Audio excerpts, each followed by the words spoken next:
ஒரு அரிசியால் இன்னொரு அரிசி கூட பேச முடியுங்க. ஆமாம், வார்த்தையால் இல்லை, கெமிஸ்ட்ரி மூலியமாக. இங்கே எல்லாரையும் அரிசி சீரீஸ்க்கு வரவேற்கிறேன். இன்றைக்கி நம்ம அரிசியில் என்ன பார்க்க போகிறோம் அப்படின்னா, ஒரு சின்ன பிரச்சனை, ஒரு பெஸ்ட்டு இல்லை ஏதாவது ஒரு இன்செக்ட் ஒரு அரிசியோட இலையை கடிச்சிச்சுன்னா அது வந்து கெமிக்கல் ரிலீஸ் பண்ணி இன்னொரு அரிசி பக்கத்தில் இருக்க க்ராப் கூட கம்யூனிகேட் பண்ணுது. ஸோ இந்த மாதிரி ஒரு பெரிய டிஸ்ட்ரக்ஷன் இருக்குது, டேஞ்சர் இருக்குது, ஸோ நீயும் அலர்ட்டாரு அப்படின்னு சொல்லி அதோட டிஃபென்ஸ் சிஸ்டத்தை இது பண்ணிடுது, ஸோ ஸ்ட்ராங் பண்ணிடுது. ஸோ நீங்கள் நினச்சி பாருங்கள், ஒரு சின்ன பூச்சி வந்து ஒரு அரிசியை வந்து சாப்பிடுது அப்படின்னா அது வந்து நேச்சுரலாக கெமிக்கல்ஸை இன்டியூஸ் பண்ணி பக்கத்து இருக்க அரிசிக்கும் கம்யூனிகேட் பண்ணுது.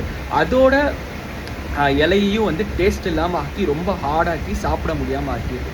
ஸோ இந்த மாதிரி நேச்சுரலாகவே ஒரு அரிசியால் அதை ப்ரொடெக்ட் பண்ணிக்கிற சக்தி இருக்குது. இது மட்டும் இல்லாமல் இங்கே ஒரு சின்ன ட்விஸ்ட்டு, நீ இந்த மாதிரி பண்ணுறியா அப்படின்னு சொல்லிட்டு இந்த பூச்சிகள் என்ன பண்ணுதுன்னா அவங்க ஒரு கெமிக்கல் ரிலீஸ் பண்ணி அந்த கெமிக்கலோட ஸ்மெல்லை வந்து குறைச்சி பக்கத்தில் இருக்க அரிசியை வந்து கம்யூனிகேட் பண்ண முடியாமல் ஆக்கிடுறாங்க.